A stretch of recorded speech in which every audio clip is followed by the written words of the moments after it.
बिस्मिल्लाहिर्रहमानिर्रहीम। अस्सलाम वालेकुम। आज ये लेक्चर इस लिहाज से भी थोड़ा कम्प्रीहेंसिव होगा कि हम कोशिश करेंगे कि इसमें बहुत से आपके जो टॉपिक्स हैं रिफॉर्म्स के मुख्तलिफ सेक्टर्स के वो मैनेज हो जाए। सेक्टर्स हैं उनके बारे में बात करेंगे। इकोनॉमी के ऊपर मैंने बहुत सी वर्क पहले मैं थोड़ा सा अपना एक्सपीरियंस शेयर करता हूँ। इकोनॉमी के ऊपर मैंने बहुत सी वर्कशॉप्स बहुत से सेमिनार्स अटेंड किए हैं। पाकिस्तान में जो डिस्कोर्स है इकोनॉमी का उसमें दो तरह के मॉडल्स हैं। एक इकोनॉमिस्ट का मॉडल है, आप अक्सर सुनते होंगे इकोनॉमिस्ट को ब्यूरोक्रेसी की बैशिंग करते हुए कि दे आर नॉट इकोनॉमिस्ट, तो वो इकोनॉमी चलाना नहीं जानते।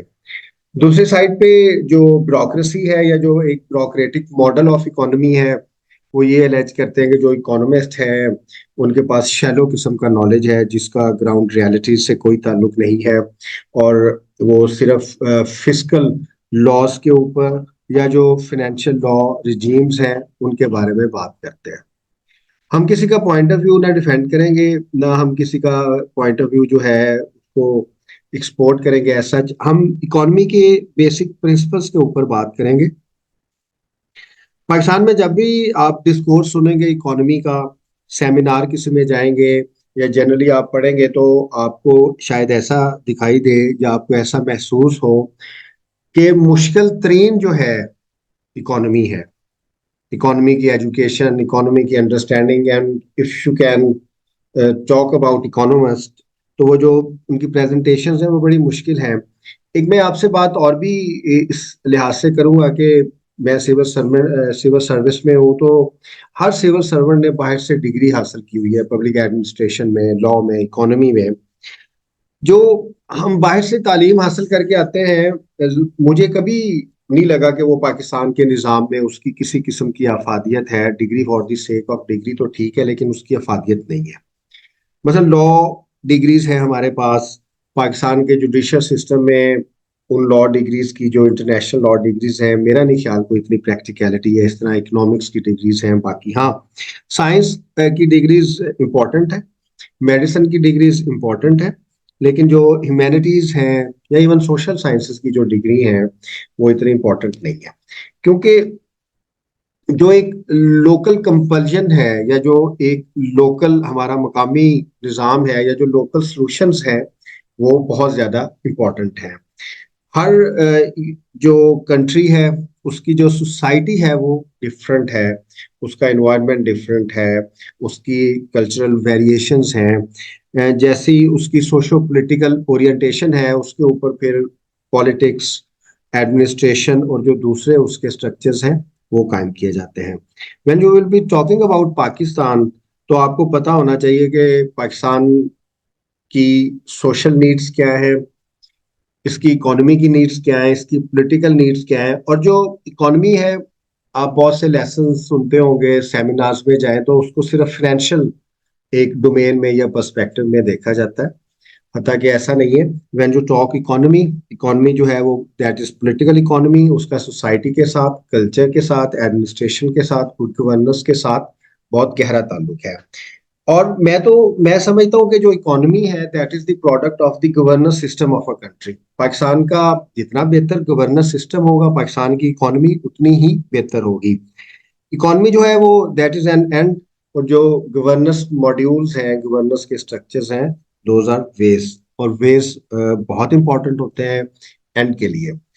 तो अभी हम बिल्कुल सिंपल करेंगे, फिर हम इसको जाहिर है अपने आर्गुमेंट को आगे लेके जाएंगे। पाकिस्तान का जो, मुझे 12 साल हो गए हैं सिविल सर्विसेज में, या जो मैंने देखा है पाकिस्तान में इकोनॉमी का बड़ा सिंपल मेथड राइज है। इसको आप पॉलिटिकल इकोनॉमी कह सकते हैं। पाकिस्तान की इकोनॉमी कर्जे के ऊपर, बारो लैंडिंग के ऊपर खड़ी है। कर्जे पब्लिक सेक्टर में लिए जाते हैं, कर्जों के ऊपर फिर प्रोजेक्ट्स किए जाते हैं। वो प्लानिंग कमीशन ऑफ पाकिस्तान की कैपेसिटी भी यही है, और जो प्रोविंशियल पीएनडी डिपार्टमेंट्स हैं उनकी कैपेसिटी भी यही है। और जो प्रोजेक्ट्स हैं उनकी पॉलिटिकल नेचर होती है, और फिर उन के ऊपर जो कर्जा लिया जाता है उसको फिर वापस करने के लिए और कर्जा लिया जाता है। अगर आप पाकिस्तान की इकोनॉमी देखें, आपके लिए ये इंपॉर्टेंट है कि जो इकोनॉमिक सर्वे है 2022-23 का, उसको एक दफा लाजमी पढ़ें। कि पाकिस्तान का रेवेन्यू कितना है और पाकिस्तान का एक्सपेंडिचर कितना है, और उसमें जो गैप है उसको किस तरीके से पूरा किया जाता है, उसको पूरा भी कर्जे लेके किया जाता है। हमारे एक्सपोर्ट इंपोर्ट के इश्यूज हैं, बैलेंस ऑफ पेमेंट्स के इश्यूज हैं, हमारा जो फाइनेंशियल लॉ है, चाहे मॉनेटरी लॉ है, चाहे पॉलिसी है, चाहे फिस्कल पॉलिसी है, या जो दूसरी पॉलिसीज है वो इनकंसिस्टेंट हैं, दूसरी चीजें हैं, लेकिन we will not be talking about them. पहले हम देखते हैं कि इकोनॉमी है क्या। You need to define economy. तो अगर आप इकोनॉमी को वन वर्ड में कहें तो आप इकोनॉमी को कह सकते हैं प्रोडक्टिविटी, प्रोडक्शन। अब प्रोडक्शन जो है, प्रोडक्टिविटी जो है, कोई भी प्रोसेस जो प्रोड्यूस करता है, चाहे वो गुड्स है चाहे वो सर्विसेज हैं, वो इकोनॉमी में शामिल होती है। और ये पूरा प्रोसेस क्या है, मैं ये एक थ्री टीयर प्रोसेस है कि सबसे पहले प्रोडक्शन होगी, फिर जाहिर है उसकी डिस्ट्रीब्यूशन होगी, और फिर उसकी कंजप्शन होगी। आप जॉब करते हैं, आप बिजनेस करते हैं, आप किसान हैं, आप माइनिंग करते हैं, तो आप किसी ना किसी जगह पे इकोनॉमी के प्लेस होंगे, या तो आप प्रोडक्शन में उसकी शामिल होंगे, या फिर आप उसकी रिटेलिंग या ट्रेडिंग या डिस्ट्रीब्यूशन में होंगे, या फिर उसकी कंजप्शन में आप होंगे कि आप जो उस प्रोडक्ट है उसके आखिरी स्टेज पे हैं। तो सिंपली इकोनॉमी क्या है जी, ये प्रोडक्शन है सर्विसेज का और गुड्स का। जितनी ज्यादा गुड्स की प्रोडक्टिविटी होगी, सर्विसेज की होगी, उतनी ही अच्छी इकोनॉमी होगी, और उसको जाहिर है जीडीपी से हम जाहिर करते हैं, ग्रॉस डोमेस्टिक प्रोडक्ट। इकोनॉमी के जितने भी डेफिनेशंस हैं वो आपको एक दफा पता होना चाहिए कि उसमें जीडीपी क्या है, जीएनआई क्या है, इंटरेस्ट रेट क्या है, मुख्तलिफ तरह की जो इंटरेस्ट रेट क्या है, उसमें बैलेंस ऑफ पेमेंट क्या है, उसमें फिस्कल डेफिसिट क्या है, उसमें बजटिंग क्या है। तो ये जो फिनेंशियल टर्म्स हैं और जो इकोनॉमी की टर्म्स हैं, उसका आपको पता होना चाहिए। जो फिनेंशियल पार्ट ऑफ इकोनॉमी है, that is one of the parts, that is not the complete part. जब हम इकोनॉमी को डाइसेक्ट करेंगे तो हम इसको सेक्टर्स में डाइसेक्ट करेंगे। आपने अगर मेरा आर्टिकल पढ़ा हो तो उसमें आपने देखा होगा कि there are four sectors of economy. पहला सेक्टर जो है वो प्राइमरी है, दूसरा सेक्टर इसे हम सेकेंडरी कहते हैं, और जो तीसरा है उसे टर्शरी कहते हैं, और जो चौथा है क्वार्टरनरी सेक्टर है। ये भी एक एवोल्यूशन है। आप थोड़ा सा अपनी अब इमेजिनेशन को इग्नाइट करें, आप देखें कि जब ह्यूमन सिविलाइजेशन शुरू हुई तो जो नेचुरल रिसोर्सेज थे वही हमारी इकोनॉमी। अब नेचुरल रिसोर्सेज क्या है, उसमें लैंड है, लैंड में एग्रीकल्चर होती है, फिशिंग होती है, माइनिंग होती है, उसमें फॉरेस्ट हैं, फॉरेस्टिंग होगी। तो डायरेक्टली जो लैंड के साथ, नेचुरल रिसोर्सेज के साथ वाबस्ता चीजें हैं, जो गुड्स की सूरत में और इवन सर्विसेज की सूरत में वो प्रोडक्टिविटी रखती हैं, हम उन्हें क्या कहेंगे कि वो प्राइमरी सेक्टर है। प्राइमरी सेक्टर बहुत इंपॉर्टेंट है किसी इकोनॉमी के लिए। अब आप किसी भी इकोनॉमिस्ट आपको मिले, या कोई भी आदमी जो इकोनॉमी के ऊपर बात कर रहा हो, तो आपने सबसे पहले उसे ये पूछना है कि जो प्राइमरी सेक्टर ऑफ इकोनॉमी है पाकिस्तान का, उसको क्या बेहतर किया जा सकता है। अगर वो अंडर परफॉर्म है तो उसके क्या इश्यूज हैं, क्या उसको सेटल नहीं किया जा सकता, और क्या पाकिस्तान में अगर हम सिर्फ प्राइमरी सेक्टर को डेवलप कर लें तो हमारी इकोनॉमी बेहतर हो नहीं सकेगी। कोई भी एक्टिविटी, कोई भी इकोनॉमिक एक्टिविटी, फाइनेंशियल एक्टिविटी, अगर वो अपने अंदर प्रोडक्टिविटी नहीं रखती तो उसका इकोनॉमी को कोई बराह रास्त फायदा नहीं होगा। अच्छा, अब हम आगे इसको बढ़ते हैं, लेकिन प्राइमरी आपको पता चल गया कि मोस्ट ऑफ अस जो हम में से हैं वो काश्तकार हैं, तो हमारी जो इकोनॉमी है वो प्राइमरी सेक्टर में होती है। अब जैसे ही सोसाइटी इवॉल्व हुई है, इकोनॉमी इवॉल्व हुई है, तो जो हमारा एक प्राइमरी सेक्टर है उसने ट्रांसफॉर्म हुआ है, वो प्रोसेसेस में गया है, वो बेहतर हुआ है। मींस के अगर आप कह लें कि गंदम अगर हम पैदा कर रहे हैं तो फिर हमें ज़ाहिर फ्लोर मिल चाहिए थी, उसको हमने प्रोसेस किया है, उसको बेहतर किया है। तो जो प्राइमरी जो आपका प्रोडक्ट है उसको बेहतर करने के लिए जो दूसरा सेक्टर है उसे हम सेकेंडरी सेक्टर कहते हैं। इसका जो प्रोडक्ट है वो फिनिश्ड गुड की सूरत में आता है। लोहा जो है, अगर आप माइनिंग करते हैं, लोहा जो है, अगर लोहा आप एक्सट्रैक्ट करते हैं तो ये जो पार्ट ऑफ इकोनॉमी होगा वो प्राइमरी सेक्टर होगा, और जब उस लोहे से हम बाद में कारें बनाएंगे या कोई दूसरी इंडस्ट्री खड़ी करेंगे, ऑटोमोबाइल इंडस्ट्री, या जो दूसरी है वो फिर उसका सेकेंडरी पार्ट हो जाएगा। प्राइमरी और जो सेकेंडरी पार्ट है वो कंप्लीमेंट करते हैं। अब इसको हम कंपेयर करते हैं पाकिस्तान की इकोनॉमी के साथ। हमारा प्राइमरी जो है पार्ट ऑफ इकोनॉमी, उसमें भी सीरियस इश्यूज हैं, वो भी हमने डेवलप नहीं किया, क्योंकि पाकिस्तान में जो प्राइमरी पार्ट ऑफ इकोनॉमी है आज से कुछ दहाइयां पहले तक वो बड़ा अच्छा था। उसमें वाटर भी हमारे पास था, हमारी एग्रीकल्चर अच्छी थी, हमारा कैनाल सिस्टम दुनिया का एक बहुत बड़ा सिस्टम है। फिर पार्टीशन हो गई, अननेचुरल पार्टीशन पाकिस्तान की। जो पंजाब, पाकिस्तान के पंजाब का ईस्टर्न पार्ट है वहां पे पानी ना रहा। अब सदर्न पार्ट में भी आप, most of you will bee farming, तो आपको पता है कि हमारे पास पानी नहीं है। हमने जाहिर है फिर साइंस टेक्नोलॉजी एचआर डेवलप भी नहीं किया कि थोड़े पानी को इस्तेमाल करके कैसे बेहतर कर सकते हैं, हम बाद में आएंगे। अब जो सेकेंडरी पार्ट है ना पाकिस्तान में, सेकेंडरी पार्ट भी उस तरीके से डेवलप नहीं हुआ।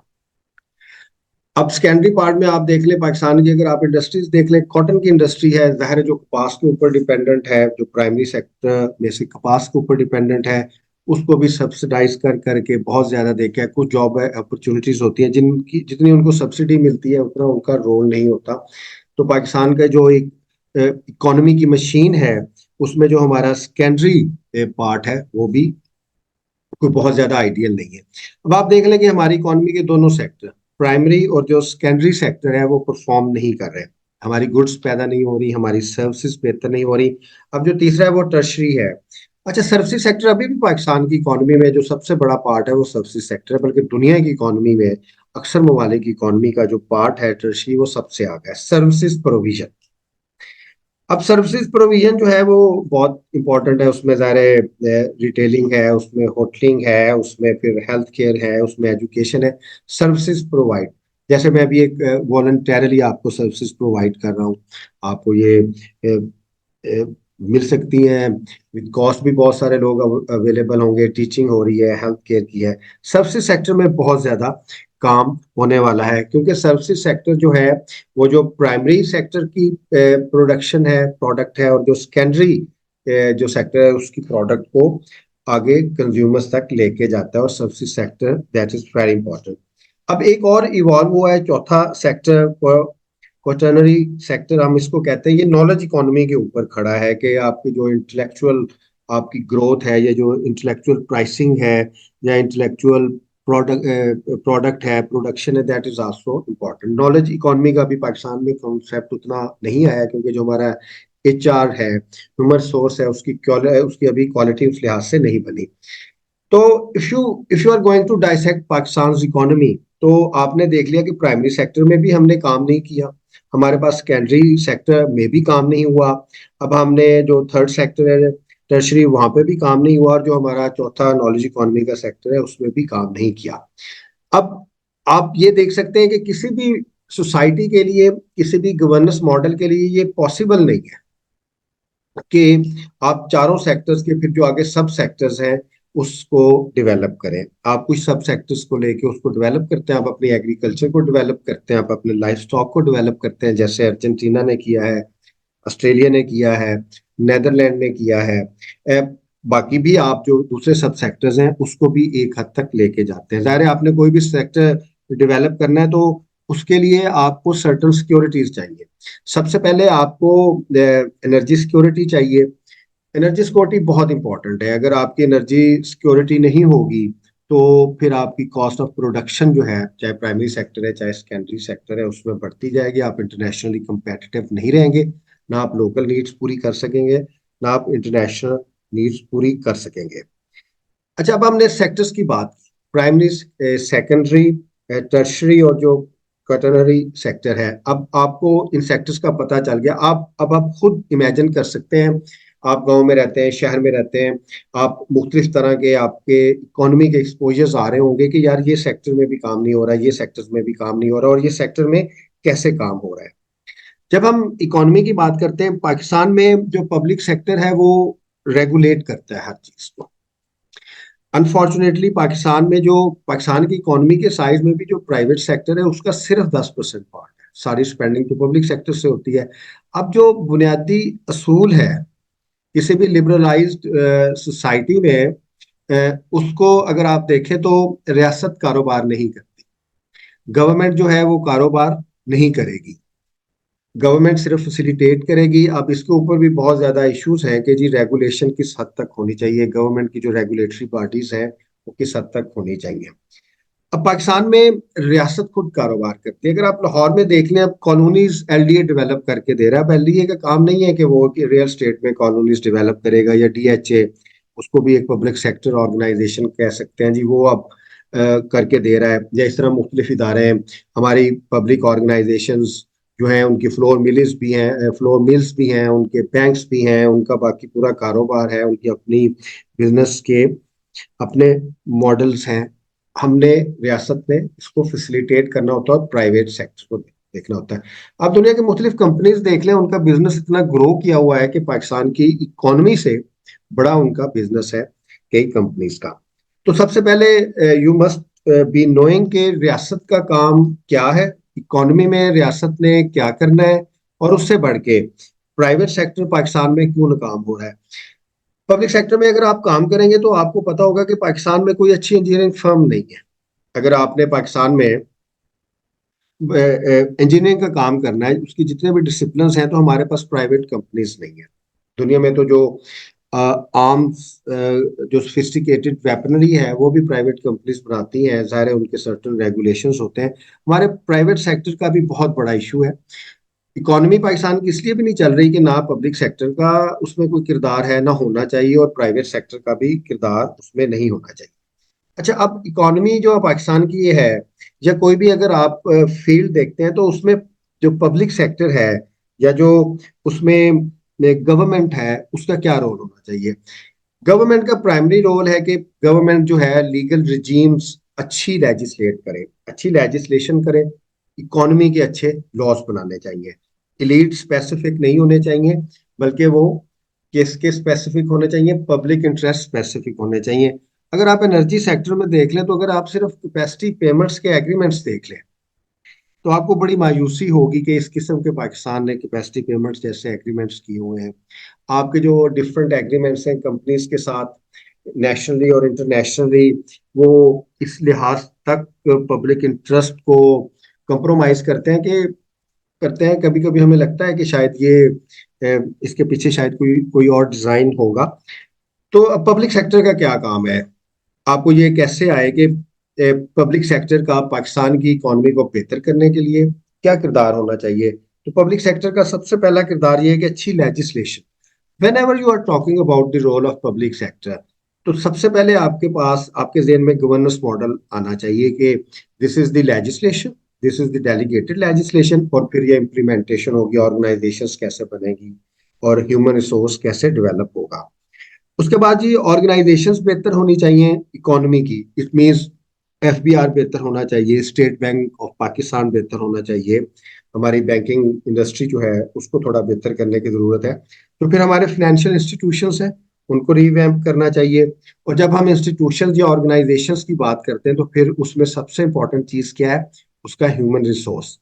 पाकिस्तान के जितने भी पब्लिक और प्राइवेट इंस्टीट्यूशंस हैं इकोनॉमी के, वहाँ पे एचआर की स्पेशलिटी के सीरियस इश्यूज हैं। पाकिस्तान की पीछे रहने की बहुत बड़ी वजह भी यही है कि सर्विसेज सेक्टर में और जो नॉलेज इकोनॉमी का जो अब एक इमर्जिंग सेक्टर है, उसमें हमारा पार्ट जो है वो अभी इतना ज्यादा नहीं हुआ। पब्लिक सेक्टर ने सिर्फ फैसिलिटेट करना है, अच्छी लेजिस्लेशन से, अच्छी फिस्कल पॉलिसी हो, अच्छी मॉनेटरी पॉलिसी हो, अ, अच्छा फिनेंस एक्ट लेजिस्लेट हो, सेंट्रल बैंक की पॉलिसीज जो हैं वो अच्छी हो, बैंक जो फिनेंशियल रेगुलेशन है वो फ्लुएंट हो।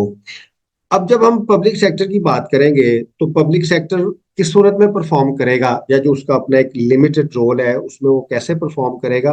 वो उस सूरत में परफॉर्म करेगा कि अगर वहां पे पॉलिटिकल स्टेबिलिटी हो। तो इस मैंने अपने आर्टिकल में 10 उसे क्या कहते हैं लिखे हैं, 10 फैक्टर्स हैं। अगर ये 10 बुनियादी प्रिंसिपल्स जो हैं, अगर ये पाकिस्तान में शॉर्ट टर्म में, मीडियम टर्म में और लॉन्ग टर्म में रियासत और जो हमारे प्राइवेट इंस्टीट्यूशन है इकोनॉमी के, उसको अगर अडॉप्ट करते हैं, तो फिर पाकिस्तान की इकोनॉमी बेहतर हो सकती है। कोई शॉर्टकट नहीं है इसका। इकोनॉमी, क्योंकि ये पाकिस्तान की गवर्नेंस के साथ अटैच है, पाकिस्तान की पॉलिटिक्स के साथ अटैच है, पाकिस्तान के कल्चर के साथ अटैच है। इसलिए पूरा प्रोसेस, अगर गवर्नेंस मॉडल बेहतर होगा तो फिर उसके आउटपुट की सूरत में हमारी इकोनॉमी बेहतर होगी। आप इकोनॉमी को सिर्फ इस लिहाज से नहीं देख सकते कि सिर्फ ये सर्टन चंद इकोनॉमिस्ट आएंगे, वो अच्छी फिस्कल पॉलिसीज बनाएंगे, अच्छा इंटरेस्ट रेट देंगे, अच्छी दो तीन पॉलिसीज बनेगी और पाकिस्तान खड़ा हो जाएगा। पाकिस्तान प्रोडक्शन के बगैर तो नहीं खड़ा हो सकता। Where you talk about economy, तो आपके जेहन में फौरन आना चाहिए कि जो चार सेक्टर्स ऑफ इकोनॉमी है, क्या वो प्रोडक्शन देना शुरू हो गए हैं? अब उनकी प्रोडक्शन क्यों नहीं है, दूसरी चीजें उनको देखना चाहिए। अच्छा, अब हम अगर प्राइवेट सेक्टर की बात करें, पब्लिक सेक्टर की तो हमने बात कर ली कि अच्छी लेजिस्लेशन होगी, अच्छी लॉ रिजीम्स होगी। पाकिस्तान जो है ना, वो एक एनओसी एडमिनिस्ट्रेशन है। पाकिस्तान में ईज ऑफ डूइंग बिजनेस नहीं है। ईज ऑफ डूइंग बिजनेस कैसे नहीं है? अगर आप ये देखें कि इतनी मुश्किल लेजिस्लेशन होगी, इतनी ज्यादा फाइलिंग है। फर्ज करें कि आपने फर्म बनानी है या आपने अपनी कंपनी रजिस्टर करवानी है, तो उसके इतने मुश्किल प्रोसेसेस हैं, इतने मुश्किल प्रोसेसेस हैं कि आप दरमियान में ही फंस जाएंगे। बल्कि मैं आपसे एक छोटी सा वाकया शेयर करता हूँ कि ये पेट्रोल पंप्स लगते हैं। पेट्रोल पंप के ऊपर एनओसीज, आपको पता है कि 24 एनओसीज आपको चाहिए। उसमें एनवायरनमेंट का एनओसी चाहिए, उसमें लेबर डिपार्टमेंट का एनओसी चाहिए, फिर उसका रेवेन्यू डिपार्टमेंट से उसकी लैंड क्लैरिफिकेशन चाहिए, उसका पूरा प्लान चाहिए। और मोर देन 90% जो लोग जेनुअनली पेट्रोल पंप लगाना चाहते हैं वो इस प्रोसेस में ही रह जाते हैं, वो लगाना ही नहीं चाहते। और जिनका लगना होता है petrol pump, you will be amazed कि उनका एक दो दिन में पेट्रोल पंप पाकिस्तान में उसको अप्रूवल मिल जाती है। पब्लिक सेक्टर की तो हमने बात कर ली कि वो अच्छी लेजिस्लेशन करे, अच्छी डेलीगेटेड लेजिस्लेशन करे, अच्छे फिस्कल लॉज बनाए, फाइनेंशियल लॉज बनाए।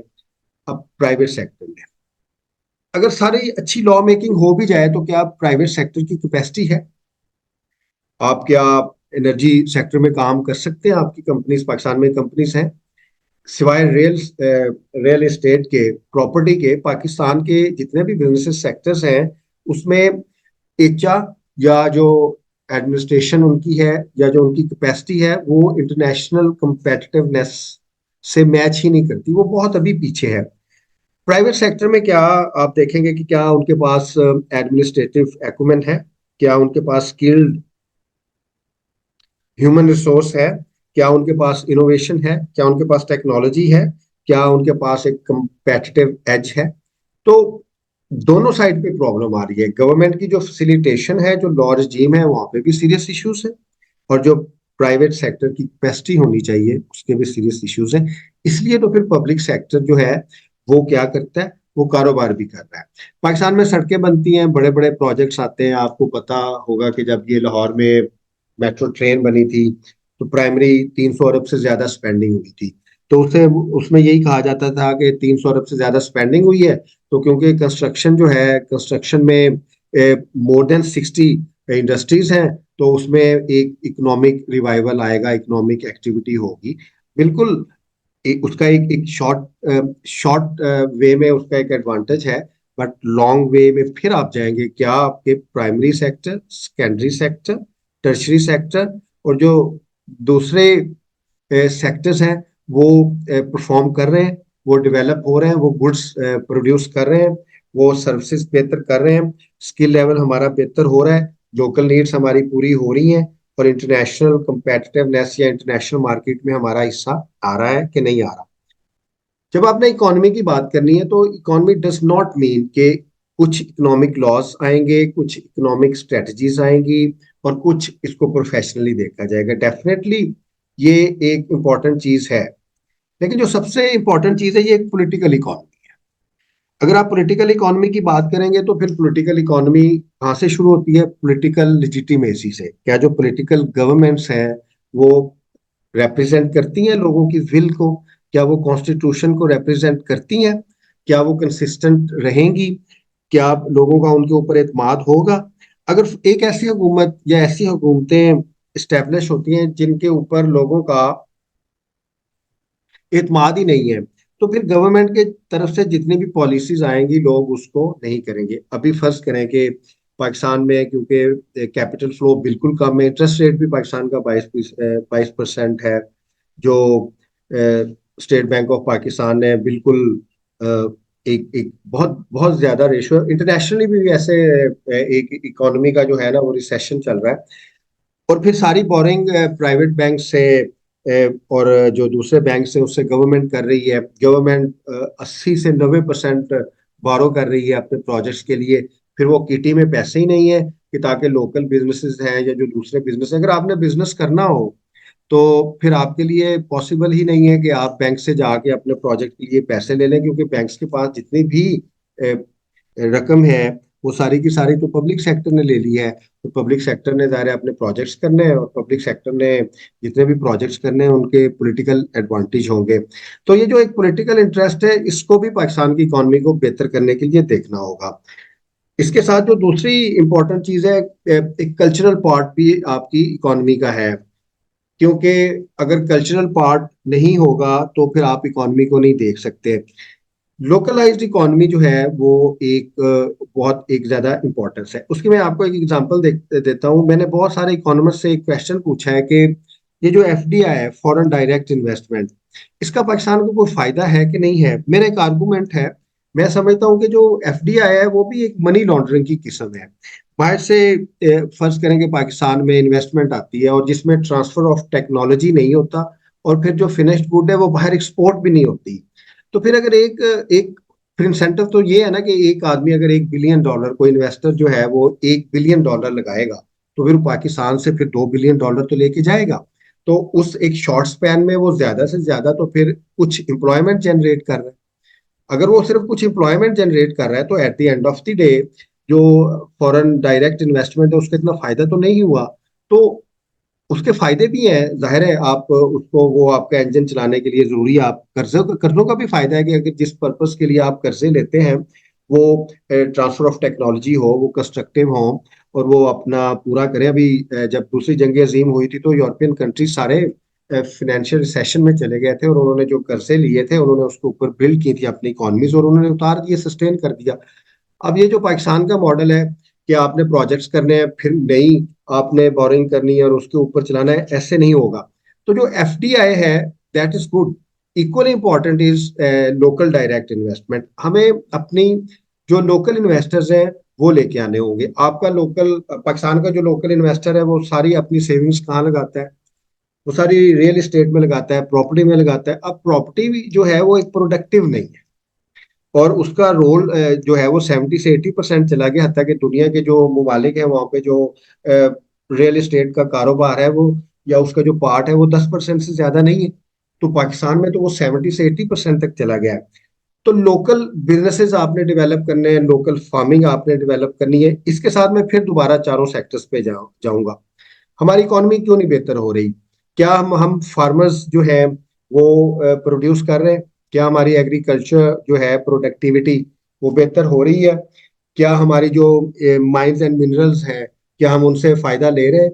जितने भी हमारे लैंड रिसोर्सेज हैं, नेचुरल रिसोर्सेज हैं, उसमें भी हमें कंपेटिटिव नहीं है। हमें उस पर काम करना है। फिर जो हमारा दूसरा पार्ट है, सेकेंडरी है, उसमें भी हमें काम करने की जरूरत है।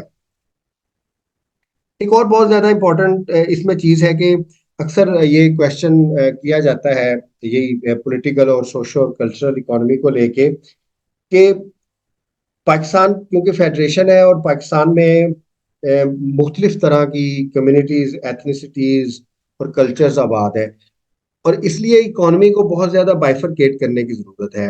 अब आप मैं आपको एक कॉन्सेप्ट देता हूँ। आप डिस्ट्रिक्ट इकोनॉमी की बात करें, पाकिस्तान में 140 अजला हैं, तो हर डिस्ट्रिक्ट की इकोनॉमी दूसरे डिस्ट्रिक्ट से मुख्तलिफ होनी चाहिए।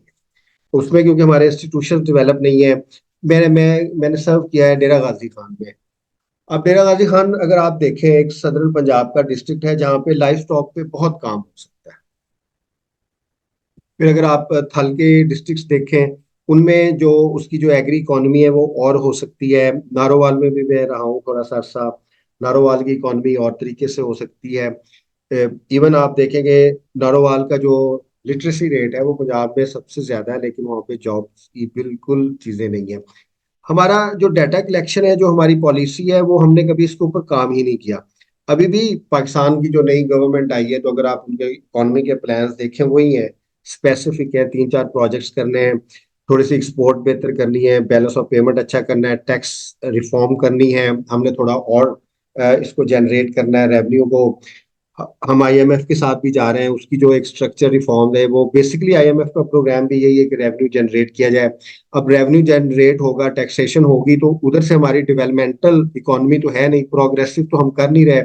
तो टोटल कॉन्सेप्ट बन जाता है वो रिग्रेसिव इकोनॉमी का बन जाता है, प्रोग्रेसिव इकोनॉमी का नहीं बनता। वो मैं हम आगे जाके बात करेंगे।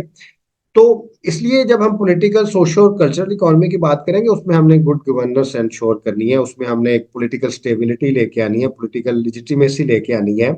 हमने उसके अलावा अपनी लोकल इकोनॉमी को खड़ा करना है, हमने डिस्ट्रिक्ट इकोनॉमी का कॉन्सेप्ट लेके आना है, डिस्ट्रिक्ट इकोनॉमी के प्राइमरी सेक्टर्स को हमने इम्प्रूव करना है, हमने जो सेकेंडरी एस्पेक्ट है उसको इम्प्रूव करना है।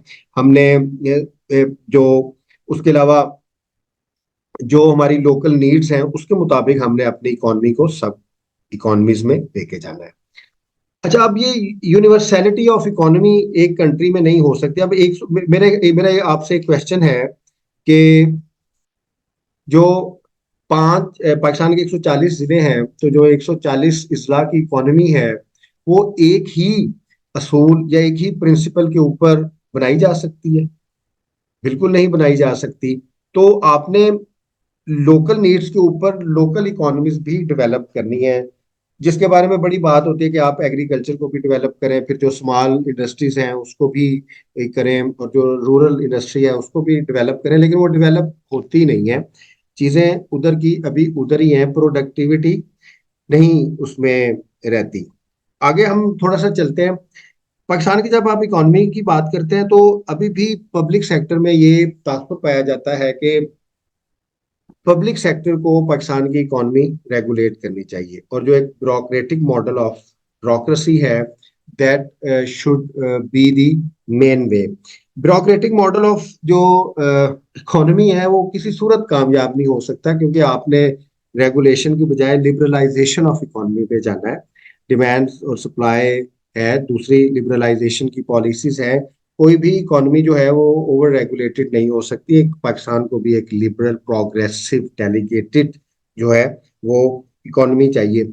अब मोस्ट इम्पॉर्टेंट, अब हम पाकिस्तान की अगर हमने इकोनॉमी को करना है जी, बेहतर करना है, तो सबसे पहले फिर हम उसी प्रोसेस को आइडेंटिफाई करेंगे कि 4 सेक्टर्स हैं, हमने उनको आइडेंटिफाई कर दिया। फिर पब्लिक सेक्टर के पर्सपेक्टिव से हमने अच्छी लेजिस्लेशन कर ली, अच्छे फाइनेंशियल लॉज हमने कर ली, हमने अच्छी सपोर्ट फ्रॉम कर ली, हमारे इम्प्लीमेंटेशन के इदारे भी अच्छे हो गए, हमारा सिविल सर्विसेज और जो पब्लिक एचआर है वो भी स्पेशलाइज्ड हो गया। तो we are in a position कि अब हम जाके लैंड के ऊपर लोगों को कन्विंस करके इकोनॉमी के कुछ मॉडल्स कर लें। हम लाइफ स्टॉक के कर लें, एग्रीकल्चर के कर लें, फिर हम स्मॉल स्केल इंडस्ट्रीज पे कर लें। तो इस पूरे प्रोसेस के लिए हमें जाहिर है फिनेंसेस की एक दफा जरूरत पड़ेगी। अब जो पाकिस्तान की इकोनॉमी का जो सबसे बड़ा एक इशू रहा है, या जो इशू मुसलसल पैदा हो रहा है, वो पाकिस्तान में जो फिनेंस है उसकी बहुत कमी है। और जो फिनेंस है पाकिस्तान में वो डेट सर्विसिंग में चला जाता है, प्रोजेक्ट्स में चला जाता है, और जो फिनेंस बचता ही नहीं प्राइवेट सेक्टर के लिए कि वो अपनी फार्मिंग को बेहतर कर लें, अपनी इंडस्ट्री को बेहतर कर लें, अपनी स्मॉल स्केल इंडस्ट्री को बेहतर कर लें। बड़ी इंडस्ट्री तो पाकिस्तान में अनफॉर्चुनेटली है ही नहीं। तो उसके लिए फाइनेंशियल जो एक स्कीम है, या जो फाइनेंशियल गवर्नेंस है, ये बहुत ही ज्यादा इम्पोर्टेंट है। अब जब हम पाकिस्तान में फिनेंस को रेगुलेट रेगुलेट करने की बात करेंगे, तो स्टेट बैंक उसमें सबसे ज्यादा इम्पोर्टेंट है। हमारी जो बैंकिंग इंडस्ट्री है उसको कैसे काम करना चाहिए, उसको कैसे रिफॉर्म करना चाहिए। पाकिस्तान के अगर आप फॉरेन रिजर्व्स देखें, पाकिस्तान का फॉरेन रिजर्व्स के बहुत सीरियस इश्यूज हैं, और फॉरेन रिजर्व्स कम होने की वजह से जो वैल्यू है रुपए की वो डिक्रीज होती जाती है। जैसे ही वैल्यू डिक्रीज होती जाती है, इंटरनेशनल कंपेटिटिवनेस आपकी डिक्रीज होती है। नतीजे में, क्योंकि पाकिस्तान बेसिकली एक इंपोर्ट बेस्ड कंट्री है, मैन्युफैक्चरिंग इधर होती नहीं है, तो बहुत सारी आपकी इंपोर्ट जो है वो महंगी हो जाती है, जिससे इन्फ्लेशन आता है। इन्फ्लेशन से कॉस्ट ऑफ प्रोडक्शन बहुत बढ़ जाती है, और जिसकी वजह से फिर जो दूसरी चीजें हैं वो कॉस्ट ऑफ प्रोडक्शन बढ़ने से आपका जो सेक्टर है ना, सेकेंडरी सेक्टर, बल्कि प्राइमरी सेक्टर भी, प्राइमरी सेक्टर और सेकेंडरी सेक्टर जो है ना, उनको बहुत नुकसान पहुंचता है। आप कंपेटिटिव नहीं रहते। अब एग्रीकल्चर देख लें, अब एग्रीकल्चर, हमारी बहुत सी फार्मर से बात हुई है, मैंने एग्रीकल्चर में भी सर्व किया है, तो वो ये कहते हैं कि जर पाकिस्तान का एग्रीकल्चर भी बहुत पीछे है। 3 फसलें होती हैं, उसको एग्रीकल्चर रिफॉर्म्स होने की भी बहुत ज्यादा है ना, उधर टेक्नोलॉजी का इस्तेमाल है ना, उधर जो मॉडर्न वेज ऑफ फार्मिंग है वो है। तो वो यही कहते हैं कि हमारी कास्ट ऑफ प्रोडक्शन इतनी ज्यादा हो गई है कि हमारे लिए ये पॉसिबल नहीं है पाकिस्तान में फार्मिंग करना। तो ये जो कास्ट ऑफ प्रोडक्शन है, इसको कंट्रोल करना फाइनेंशियली बहुत ही ज्यादा इम्पोर्टेंट होगा। पाकिस्तान में इन्वेस्टमेंट नहीं है, ना लोकल इन्वेस्टमेंट्स हैं, ना फॉरेन इन्वेस्टमेंट्स हैं। इन्वेस्टमेंट कहाँ पे होती है आप, क्योंकि इन्वेस्टमेंट सबसे अच्छा तरीका है किसी भी मार्केट में फाइनेंसेस डालने का। अब जब आपकी प्रोडक्शन नहीं हो रही तो जाहिर है शुरू में आपने कुछ कंसेशंस देनी है और आपने जो है फाइनेंस लेके आना मार्केट में। अब पाकिस्तान में इन्वेस्टमेंट बिल्कुल नहीं हो रही। इन्वेस्टमेंट पाकिस्तान में इसलिए नहीं होती कि जिसकी सबसे बड़ी वजह है कि पाकिस्तान में जो फाइनेंशियल स्टेबिलिटी नहीं है, पॉलिटिकल स्टेबिलिटी नहीं है, सोशल स्टेबिलिटी नहीं है। पाकिस्तान की जो लॉ रिजीम्स हैं वो इनकंसिस्टेंट है। अब एक ऐसा मुल्क जिसमें 3 महीने के बाद टैक्सेशन रेट बदल जाए, इंटरेस्ट रेट बदल जाए, फाइनेंशियल लॉज बदल जाए, तो उसमें तो फिर आप कारोबार कर ही नहीं सकेंगे। तो इसलिए ये जरूरी है कि कंसिस्टेंसी आए। अब जैसे गवर्नमेंट आई है, तो अगर ये गवर्नमेंट 5 साल कंसिस्टेंसी रखती है तो उसमें बहुत उम्मीद है कि चीजें शायद बेहतर हो। आप शायद इस बात को डाइजेस्ट न कर सकें कि ये 5 साल इसको रहना चाहिए हुकूमत को कि नहीं, क्योंकि पहले पे पॉलिटिकल लेजिटिमेसी के क्वेश्चंस आ जाएंगे। तो सबसे इम्पोर्टेंट अब एक चीज, एक और मैं बहुत से इकोनॉमिस्ट से ये क्वेश्चन पूछता हूँ कि सर, आप जब भी कोई इकोनॉमी को रिफॉर्म करने का एजेंडा लेके आते हैं तो उसमें जो इकोनॉमिक लॉज हैं आप उसकी बात करते हैं। आप ये बात करते हैं कि जी इंटरेस्ट रेट कम कर दें, आप ये बात करते हैं जी कि इसको डीरेगुलेट कर दें, आप इस तरह कहते हैं कि जी एफबीआर को आप रिफॉर्म करें, फिर आप कहते हैं जी कि टैक्सेशन को बढ़ाएं, फिर आप आपके जो सारा प्रोग्राम है वो रिग्रेसिव इकोनॉमी पे है। प्रोग्रेसिव इकोनॉमी के ऊपर कभी मैंने किसी इकोनॉमिस्ट का एजेंडा नहीं देखा, बहुत कम है। अब रिग्रेसिव इकोनॉमी क्या है? अच्छा, अब रिग्रेसिव इकोनॉमी जो है वो एक डिनायल है कि आपकी इकोनॉमी जो है वो स्ट्रक्चरली ग्रो नहीं कर सकती। तो अब जो रिग्रेसिव इकोनॉमी है वो कैसे काम करेगी जी? आप टैक्सेशन बढ़ा दें। अब टैक्सेशन, जाहिर है टैक्सेशन होनी चाहिए। अब टैक्सेशन का एक बुनियादी प्रिंसिपल है कि वो जहाँ पे आपकी इनकम डिटरमिन हो फिर ही आपकी टैक्सेशन हो जाएगी। अब इनडायरेक्ट टैक्सेशन है, पाकिस्तान में बहुत से लोग जो हैं वो अ, उनके ऊपर बर्डन है। इलीट भी उतना ही टैक्स पे करती है इनडायरेक्ट जितना आम कंज्यूमर करता है। तो इसका मैं आप फिर बात होती है जी कि गवर्नमेंट अपना एक्सपेंडिचर कम करे, फेडरल गवर्नमेंट अपनी रिस्ट्रक्चर करे, अपनी रिस्ट्रक्चरिंग करे, फिर प्रोविंशियल गवर्नमेंट जो है वो रिस्ट्रक्चरिंग करे। ये बिल्कुल ठीक बात है, फेडरल गवर्नमेंट की रिस्ट्रक्चरिंग होनी चाहिए, प्रोविंशियल गवर्नमेंट की रिस्ट्रक्चरिंग होनी चाहिए। पाकिस्तान में अगर 50 लाख से ज्यादा जो सरकारी मुलाजमीन है, बिल्कुल रिस्ट्रक्चरिंग होनी चाहिए। ये जो 50 लाख काम करते हैं, 5 लाख से भी इतना ही अच्छा काम होगा। और जो पाकिस्तान में 2500-2600 से ज्यादा पब्लिक और सेमी पब्लिक और ऑटोनोमस ऑर्गेनाइजेशन हैं, अगर ये 200-300 भी हो तो फिर भी उतना ही काम होगा। इट्स गुड कि पब्लिक पब्लिक जो स्पेंडिंग है वो कम हो, पब्लिक रिस्ट्रक्चरिंग होनी चाहिए। लेकिन अगर मैं आपको एग्जांपल देता हूँ कि पाकिस्तान में अगर चारों सेक्टर्स काम करें और जो हमारा रेवेन्यू जनरेशन है या जो हमारी इकोनॉमी है वो $2 ट्रिलियन तक चली जाए, अभी तो वो $1 ट्रिलियन तक नहीं गई, तो फिर तो हमें रिग्रेसिव अप्रोच की नहीं होगी। फिर हम इन चीज़ों को भी रख सकते हैं, इन ऑर्गेनाइजेशंस को भी रख सकते हैं, एचआर को भी रख सकते हैं, हम इनको और फैसिलिटेट भी कर सकते हैं। तो जो टोटल माइंडसेट है, जो व्हाट आई बिलीव कि पाकिस्तान का वो प्रोग्रेसिव होना चाहिए। पाकिस्तान के फार्मर्स खुशहाल हों, पाकिस्तान में जो लेबर है वो खुशहाल हो, पाकिस्तान में जो प्राइमरी सेक्टर में लोग काम कर रहे हैं वो खुशहाल हों, जो सेकेंडरी सेक्टर में है वहाँ पे बिजनेसेस फ्लो हो, ग्रो करें। फिर जो पाकिस्तान का सर्विसेज सेक्टर है वो क्वालिटेटिवली काम करे।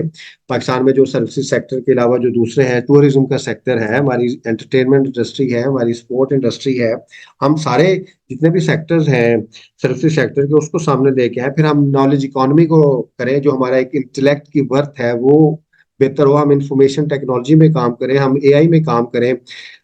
अगर आप देखें पिछले वैसे 500 सालों में मुसलमानों ने जो है, बल्कि मैं कहूँगा कि जो नॉलेज इकोनॉमी है उसमें कोई काम नहीं किया, ना ही कोई उनकी इन्वेंशन आई है, ना ही उनकी कोई इंटेलेक्चुअल प्रॉपर्टी आई है ऐसी जो आगे जा सके।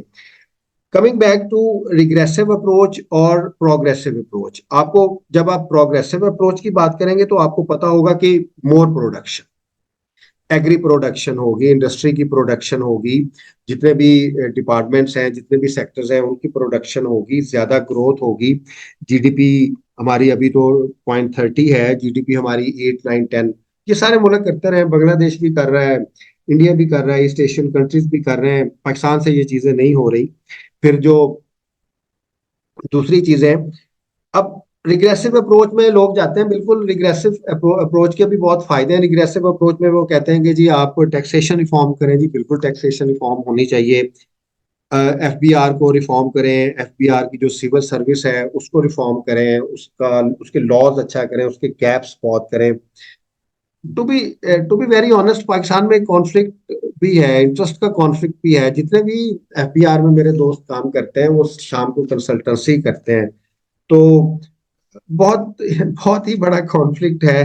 प्रोमिसेस में देख लें, अब प्रोमिसेस में आपकी इन्वेस्टमेंट जो है 80% जो है वो प्रॉपर्टी में होती है, और अगर आप देखें प्रॉपर्टी जो है वो उसकी टैक्सेशन जो है वो प्रोविंसेस के पास है। थोड़ा सा मैं आपको इसके बारे में 1 मिनट में बता दूं कि आप you will be doing you you will be working in provincial and federal departments.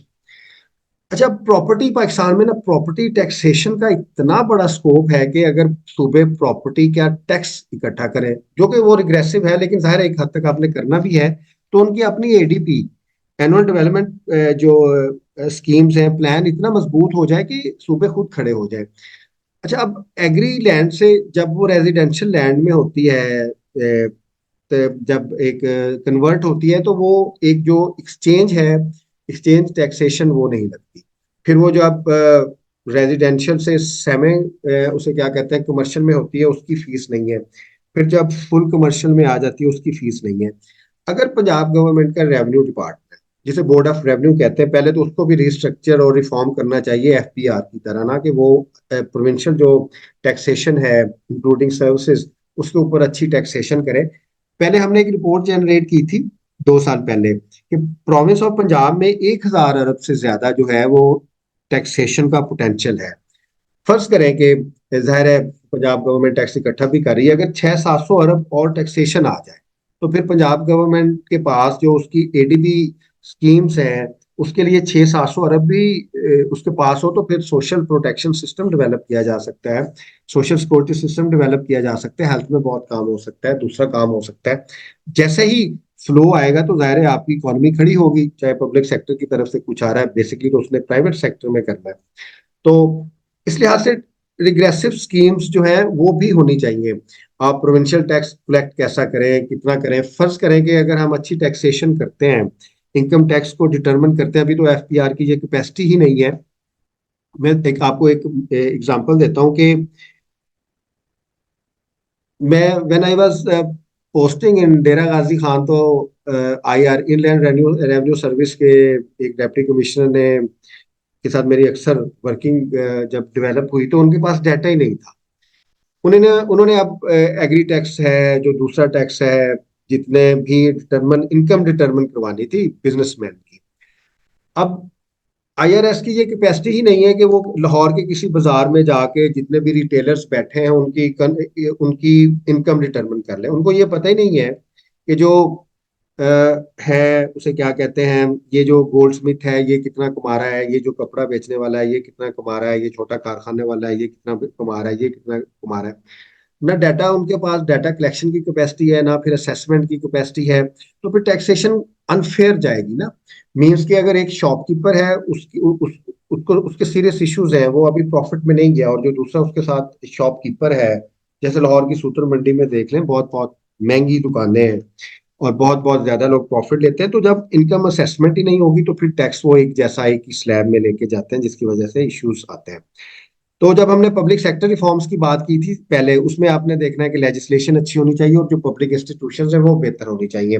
अगर आपको एक ऐसे आता है कि एफपीआर को आपने रिफॉर्म करना है या एफबीआर का रोल क्या हो सकता है।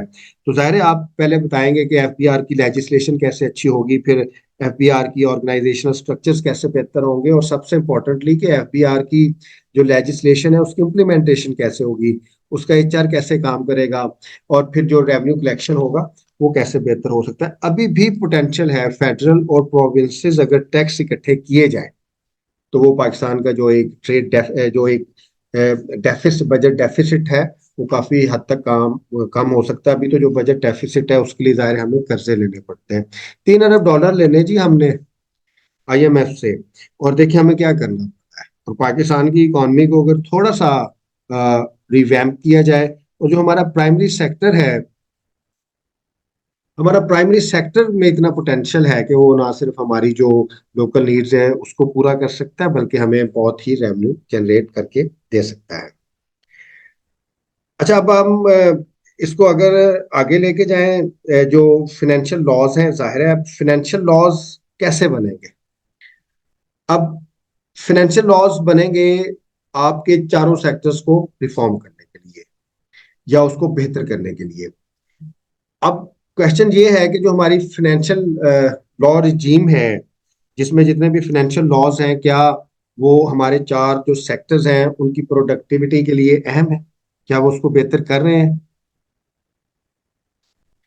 और जो दूसरा है इंपॉर्टेंट चीज, क्या अगर हम ज्यादा फोकस करें अपने चारों जो सेक्टर्स ऑफ इकोनॉमी है, तो अगर हमारा प्रोडक्शन बेहतर होती है तो हमारे जो फाइनेंशियल लॉज है, जो हमारी फाइनेंशियल लॉ रिजीम्स हैं, क्या वो बदलेंगी। डेफिनेटली बदलेंगी। तो हमारे जो लॉज हैं वो इस लिहाज से होना चाहिए कि उनका रोल सेकेंडरी है। प्राइमरी रोल हमने अपने चारों सेक्टर्स जो हैं वो बेहतर करने हैं। उसकी जो एक पूरा कॉन्सेप्ट है पॉलिटिकल इकोनॉमी का, सोशल इकोनॉमी का, कल्चरल इकोनॉमी का, उसको रख के हमने बेहतर करने हैं। हमने इनोवेशन लेके आनी है, हमने एचआर डेवलप करना है। एचआर की मैं अब, क्योंकि we are going to conclude it, फिर हम क्वेश्चन आंसर्स में जाएंगे। एचआर डेवलपमेंट बहुत इंपॉर्टेंट है। इकोनॉमीज एचआर के बगैर जो है वो ग्रो नहीं कर सकती।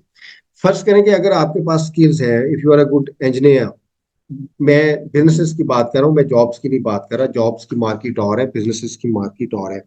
आप अच्छे इंजीनियर हैं, अच्छे साइंटिस्ट हैं, अच्छे बियोलॉजिस्ट हैं, आप अच्छा आपके पास स्किल है, तो फिर आपके लिए आसानी होगी काम करते हुए। मैंने बहुत से अपने दोस्त देखे हैं, अपने इर्द गिर्द लोग देखे हैं कि सोसाइटी और रियासत और गवर्नमेंट की सपोर्ट के बगैर उन्होंने बहुत ही अच्छा काम किया है, नेशनली भी और इंटरनेशनली भी। इट मीन्स कि इकोनॉमी में आपका अपना रोल भी एक और है।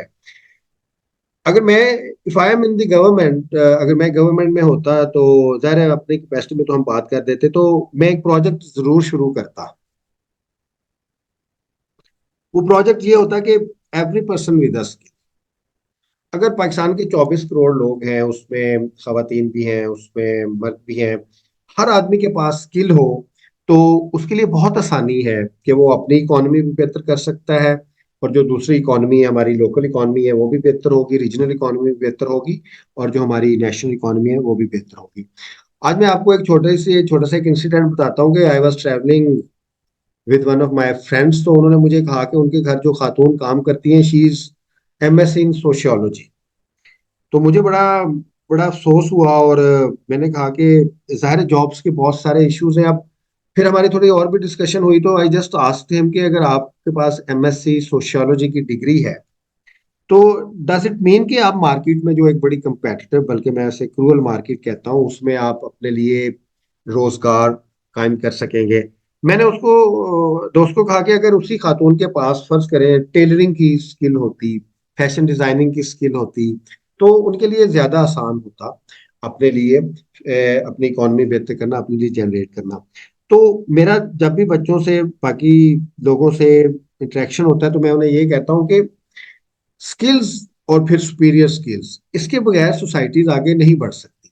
अगर यही पाकिस्तान की सोसाइटी को अगर आप स्किल सिखा दें, तो पाकिस्तान की जो अब इकोनॉमी की हम बात कर रहे हैं, ये इकोनॉमी खुद ही डेवलप हो जाए। बल्कि आप देखें, डिग्रीज डिग्रीज तो एक किस्म की सर्टिफिकेशन है ना। अब दुनिया में जितने भी बड़े लोग हैं उनके पास डिग्रीज तो नहीं है। अब आप अगर जो मल्टीनेशनल कंपनीज है, मैं नाम नहीं लूंगा, तो वो अगर आपने उनसे जॉब लेनी है, बिजनेस लेना है, तो they will not be asking you कि आपकी डिग्री क्या है। वो जस्ट आपको कुछ प्रोसीजर्स देंगे, अगर आप उस स्किल लेवल को मीट करते हैं तो आपको वहां से बिजनेस में मिलेगा और आपको जॉब्स में मिलेगी। कुछ मैं और मिसालें इसलिए नहीं देना चाहता कि I am not going to name them, लेकिन देखिए स्किल्स के बगैर आप आगे नहीं जा सकते। और मैं इसके बाद हम एक एजुकेशन के ऊपर भी प्रोग्राम करेंगे, तो मैं समझता हूँ अभी भी कि ये जितना भी हमारा फॉर्मल सेक्टर है एजुकेशन का, ये जो मैट्रिक है, एफए है, बीए, इसको तो होना ही नहीं चाहिए। आप कुछ बेसिक फंडामेंटल एजुकेशन है, उसके बाद स्किल्स सिखाएं। अगर आप स्किल्स ही नहीं सिखा, कोई भी दुनिया तो उससे भी आगे चली गई है। स्किल्स तो हम सीख रहे थे आज से 40-50 साल पहले, अब तो नॉलेज इकोनॉमी के ऊपर चली गई है, सुपीरियर स्किल्स के ऊपर चली गई है, क्योंकि फिर स्किल्स का भी आपस में कंपटीशन होता है कि which skill is more superior, beneficial. तो अभी मीन्स के इस लिहाज से बहुत मुश्किल हो जाएगा। अ, उस लिहाज से हमें बहुत ज्यादा जरूरत है अपने बात करने की। Coming back to the economy, फिर अब हम क्वेश्चंस ओपन करते हैं। इकोनॉमी जो है ना, वो एक गुड गवर्नेंस का कॉन्सेप्ट है, और ये एक कल्चरल, पॉलिटिकल और सोशल डायमेंशन रखता है। इसको आप सिर्फ कुछ फाइनेंशियल पॉलिसीज बना के और कुछ फाइनेंशियल मेजर्स लेके नहीं कर सकते। अब ये फाइनेंशियल मॉडल नहीं हो सकता कि आपने आईएमएफ, अब अनफॉर्चुनेटली अब जो हमारी फाइनेंस टीम है उसके जिम्मे एक ही काम है कि आपने आईएमएफ से लोन जो है वो लेना है, क्योंकि हमने प्रोग्राम करना है। हमने ये सोचा ही नहीं है कि अगर $3 अरब है तो हम अपनी इकोनॉमी को डेवलप करते हैं, रिफॉर्म करते हैं, अच्छा लेजिस्लेट करते हैं, पब्लिक इंटरेस्ट पे लेके जाते हैं। वो नहीं करेंगे। हम शॉर्ट टर्म्स पे रहेंगे, लॉन्ग टर्म नहीं हो सकता। और इकोनॉमी जो है वो एंड है किसी भी गवर्नेंस का। तो पाकिस्तान में अगर गवर्नेंस बेहतर होगी, पब्लिक सेक्टर, प्राइवेट सेक्टर काम करेंगे, ह्यूमन रिसोर्स होगा, टेक्नोलॉजी होगी, चारों सेक्टर्स इकोनॉमी के डेवलप होंगे, प्रोडक्टिविटी आएगी। प्रोडक्शन इतनी होगी कि अगर हम एक सेक्टर से हमें इंपोर्ट्स मिल रही हैं, हमें करनी पड़ रही है, तो फिर दूसरे सेक्टर से हमारी उतनी एक्सपोर्ट भी जा सकती हैं। ये पाकिस्तान के लिए जरूरी है कि उसका बैलेंस ऑफ पेमेंट फेवरेबल हो, पाकिस्तान की एक्सपोर्ट ज्यादा हो। अभी तो लकीली पाकिस्तान के पास 30 से 50 अरब डॉलर ये जो ओवरसीज पाकिस्तानीज हैं वहां की तरफ से आ जाते हैं। हमारी इकोनॉमी चल रही है, बर्थ रेट भी 2.1 से 2.4 है। तो अदरवाइज अगर ये 50 अरब, जिसमें बैंकिंग चैनल से और दूसरे चैनल से, अगर ये $50 पाकिस्तान में ना आए तो पाकिस्तान तो फिर सर्वाइव ही नहीं कर सकता। तो किसी भी इकोनॉमी का इंडिकेटर ये नहीं हो सकता कि आप लेबर एक्सपोर्ट करेंगे और फिर जो रेमिटेंसेस आए। फर्ज करें, अब देखिए इसमें फिर आपकी फाइनेंशियल इंडिपेंडेंस नहीं रहती। अगर यूरोपीय यूनियन जो है, जो जीएसपी प्लस मिला हुआ है उसको खत्म कर दे, United States, China, Saudi Arabia और यूएई, 4 ममालिक से हमारी होती है, इन 4 ममालिक हमें बैन कर दें, तो फिर हमारी इकोनॉमी तो चल ही नहीं सकेगी, क्योंकि एक इंडिपेंडेंट इकोनॉमी नहीं है। इंडिपेंडेंट इकोनॉमी हमेशा हमारी रही है। हमें we need to make sure कि हम इसको इंडिपेंडेंट इकोनॉमी करते हैं। अच्छा, थोड़ा सा अगर हम सिर्फ एग्रीकल्चर सेक्टर बेहतर करें, उसमें एग्रीकल्चर भी है, फॉरेस्ट भी है, लाइफ स्टॉक भी है, सिर्फ अगर हम एग्रीकल्चर सेक्टर बेहतर कर लें तो हमारी इकोनॉमी जो है वो अपने पाँव पे खड़ी हो सकती है। अभी तो उसका 19-20-21% पार्ट है। एक हम अपना एग्रीकल्चर सेक्टर बेहतर कर लें, और दूसरा हम अपनी जो है नॉलेज इकोनॉमी को बेहतर कर लें, इंफॉर्मेशन टेक्नोलॉजी या साइंसेस को बेहतर कर लें। पाकिस्तान के नौजवानों में ये पोटेंशियल है। अगर ये हम दो सेक्टर ही अच्छा कर लें तो हम आगे जा सकते हैं। अगर हम इंडिया की मिसाल दें तो इंडिया ने बहुत काम किया, बल्कि इंडिया में अगर आप देखें उनकी एंटरटेनमेंट इंडस्ट्री देख लें, एंटरटेनमेंट इकोनॉमी भी उनकी बहुत वाइबल है। अभी अगर आप हॉलीवुड, आप ये जरा पढ़िएगा कि जो हॉलीवुड जो है उसका एक कल्चरल इम्पैक्ट तो है ही है। उसकी अगर आप इकोनॉमिक वाइबिलिटी की बात करेंगे, या जो उसका एक इकोनॉमिक रिसोर्स जनरेशन है, तो यू विल बी नोइंग कि जो एंटरटेनमेंट इंडस्ट्री है, that also plays a pivotal role. अभी हमसे पीएसएल नहीं हो रहा। इंडियन जो आईपीएल है वो दुनिया की 5 बेहतरीन लीग्स में चली गई है। जो इंडियन फिल्म इंडस्ट्री है वो आपको पता है कहाँ पे है। इंडियन म्यूजिक, हत्या के पाकिस्तान का म्यूजिक उनसे अच्छा है, वो बहुत ज्यादा है। अब हमारी इकोनॉमी के इश्यूज देखें, हमारे हमारे ना आर्टिस्ट कमा सक, ना हमारे एंटरटेनमेंट इंडस्ट्री से जो लोग हैं वो काम नहीं कर सकते। हमारे जो एग्रीकल्चर सेक्टर से लोग हैं वो काम नहीं कर सकते। हमारे जो नॉलेज इकोनॉमी के साथ लोग हैं वो काम नहीं कर सकते। उनका इकोनॉमी में कोई रोल नहीं है। अगर आपके सेक्टर्स ही आपका उनकी इकोनॉमी में रोल नहीं है तो then you will be in a serious trouble. तो let me conclude it. Pakistan, क्योंकि टॉपिक था फिक्सिंग पाकिस्तान इकोनॉमी, सबसे पहले जी आप जो बुनियादी सेक्टर्स हैं इकोनॉमी के उनको प्रोडक्टिविटी पे लेके जाएं, शॉर्ट टर्म, मीडियम टर्म और लॉन्ग टर्म प्लान्स बनाएं, अच्छी लेजिस्लेशन हो, अच्छी इम्प्लीमेंटेशन हो, गवर्नमेंट का रोल सिर्फ फैसिलिटेशन का हो, रेगुलेशन का ना हो, प्राइवेट सेक्टर की कैपेसिटी बिल्ड की जाए, प्राइवेट सेक्टर को फिनेंसेस दिए जाएं, गवर्नमेंट अपना एक्सपेंडिचर कम करे, गवर्नमेंट अपनी बोरिंग कम करे और जो एग्जिस्टिंग बोरिंग है वो मार्केट में फेंके, मार्केट में बिजनेसेस डेवलप किए जाएं, उसमें लॉस के जरिए, बाकी चीजों के जरिए जो इन्वेस्टमेंट करता है उसको प्रोटेक्शन फ्राहम की जाए, स्मॉल स्केल इंडस्ट्रीज बनाई जाए, रूरल इकोनॉमी डेवलप की जाए, बल्कि डिस्ट्रिक्ट इकोनॉमी डेवलप की जानी चाहिए। उसके बाद जब ये चारों सेक्टर्स में से अगर कुछ सेक्टर्स हमारे प्रोडक्टिविटी में आते हैं तो फिर जाहिर है पाकिस्तान में रेवेन्यू जनरेशन होगी। फिर जो दूसरा रिग्रेसिव पार्ट्स हैं उसमें टैक्सेशन रिफॉर्म्स बिल्कुल होनी चाहिए, इनकम टैक्स रिफॉर्म्स सबसे ज्यादा अहम है, उसमें अच्छी असेसमेंट होनी चाहिए, एफबीआर की कैपेसिटी बढ़नी चाहिए, प्रोविंशियल जो टैक्सेशन है वो रीऑर्गेनाइज किए जाए इदारे, उनकी कैपेसिटी बढ़नी चाहिए, उनकी असेसमेंट की कैपेसिटी बढ़नी बढ़नी चाहिए, ताकि जो हमारा रेवेन्यू है और जो हमारा एक्सपेंडिचर है वो एक लिहाज से आए। आज भी मैंने एक जगह पे डिस्कशन थी हमारी, तो उधर एक बड़ा अच्छा क्वेश्चन हुआ कि हमें प्रोजेक्ट्स करने की जरूरत ही नहीं है। फर्ज करें कि फर्ज करें मैं क्योंकि स्टैट्स आपने खुद याद करने कि हमें प्रोजेक्ट्स करने की जरूरत ही नहीं है। अगर हमें 6,000 अरब लेके प्रोजेक्ट्स करने हैं और अपनी एडीपी स्कीम्स चलानी है तो हम नहीं बनाते कोई सड़क, कोई जरूरत नहीं है किसी सड़क की, कोई जरूरत नहीं है बड़ा बड़ा इंफ्रास्ट्रक्चर खड़ा करने की, आप उसको बैलेंस करके चलाएं और थोड़ा सा आप काम करें प्रोडक्शन के ऊपर तो अच्छा हो। पाकिस्तान में आप देखिए अगर गंदम की फसल अच्छी हो जाए तो उससे हमारी इकॉनमी बेहतर हो जाती है, वैसे इस दफा अच्छी आ रही है गंदम की फसल। आपकी क्रॉप्स अच्छी करें, वेजिटेबल पे जाएं, फ्रूट पे जाएं, इतना एग्रीकल्चर में काम है छोटे छोटे मुल्कों ने, फिर लाइफ स्टॉक में बहुत पोटेंशियल है पाकिस्तान की मार्केट में। लेकिन पोटेंशियल को सबसे बड़ा चैलेंज ओवर पॉपुलेशन का है और उसको कैसे कैटर किया जा सकता है स्किल्ड ह्यूमन रिसोर्स से।